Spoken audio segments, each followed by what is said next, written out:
rationalize each denominator. So the first thing that we need to do when rationalizing is first make sure that your radicals are simplified. So any radical in the expression, make sure it's simplified first. Second, for these that have only a single term in the denominator, like we're going to be talking about in this first part here, we need to then multiply top and bottom by a radical with the same index and enough factors as the index. Okay? Because if you have the square root of 4, that's 2, because there's 2 factors of 2. So we need as many factors as the index. For example A, 7 over the square root of 2. I'm going to be looking at the denominator. Is it completely simplified? Yeah, there's nothing we can do with this. So I'm going to multiply by a radical, top and bottom, with the same index, 2. And I only have one factor of 2, so I need one more factor of 2 to have a perfect square of 4. So I need to multiply the same thing to the numerator as well. So in the numerator, 7 times root 2. In the denominator, I'll have the square root of 4, which we know is 2. It's rationalized. This is a rational number in the denominator now. Perfect. And there's no factors that I can divide, like 7 and 2. I can't divide those, so it's as simple as it gets. For example B, I need to rationalize the denominator, but let me first look at the numerator, because the square root of 9 is 3. And if I look at the denominator and break that up as the square root of 16 times the square root of y by the product rule, right? So that means the square root of 16 is 4 times the square root of y. And I do have factors that I can divide outside of the radicals here, so I'm going to do that first. I'm going to divide by 2 from both of those. So that leaves me 3 over 2 root y. Now that I'm completely simplified, let me go ahead and rationalize the denominator. So there's 2 factors in the denominator, 2 and square root y. The 2 is fine. The 2 is rational, right? He's okay. It's the radical that I need to rationalize. So I'm going to multiply by a radical at the index of 2, and I have one factor of y. I need one more factor of y to make 2 factors. Right, so the square root of y squared. So in the numerator, 3 times root y. In the denominator, 2 times root y squared. And we're going to apply the nth root of a to the n here, assuming that the variable represents positive real numbers only. Assume positive. So we don't need to use the absolute value bar. We'll just leave it as 2y. There's nothing that divides now to simplify any further. The denominator is rationalized, so that's perfect.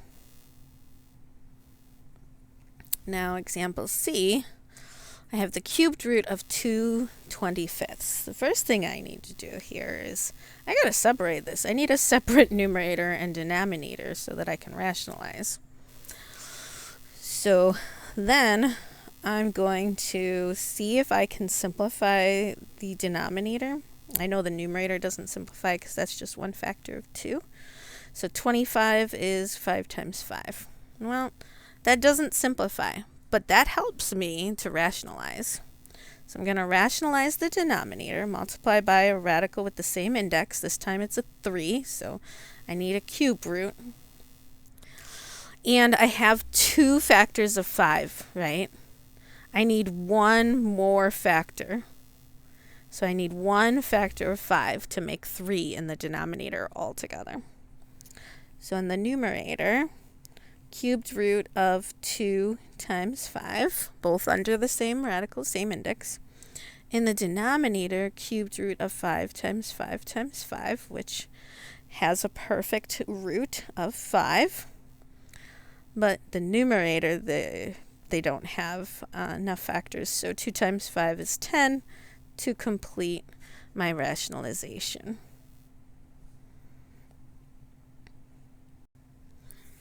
In D, I need to first separate the radicals with the same index, so square root, square root.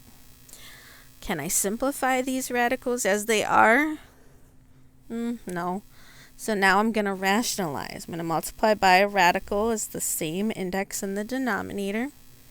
And I have one factor of 11 and one factor of n. So I need one more of each, right, to have 2 for both. So in the numerator, I have 5m times 11n all under a square root.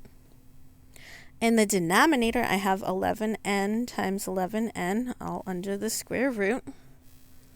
So 1, 1, 1, 1. I don't have any roots in the numerator, so I'm going to just multiply that together. 5 times 11 is 55 times m times n in alphabetical order. And in the denominator, I do have 2 factors of each, so they are perfectly rooted, and the radical is gone. For E, I've got 5th roots here, huh? I think we can simplify the denominator, so let's work there. I'm going to separate that by the product rule, so the 5th root of 32 times b to the 12/5, if I change that to a rational exponent, so I can simplify. Okay. I'm not doing anything with the numerator. There's nothing I can do. But the denominator, the 5th root of 32, well, that's 2 5 times, so this is a perfect root of 2.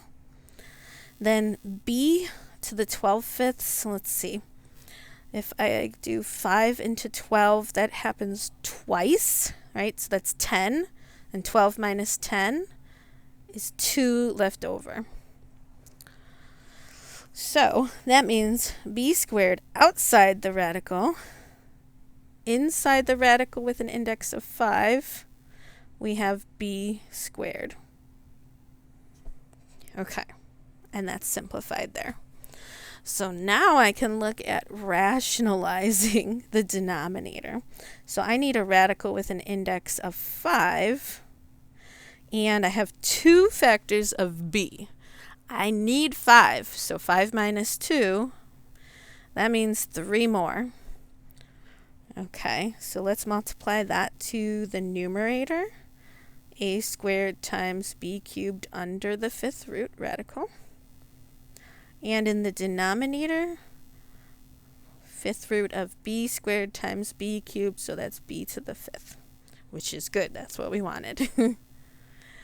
So in the numerator, nothing simplifies. It's just a squared b cubed under the 5th root radical. But in the denominator, the 5th root of b to the 5th is b.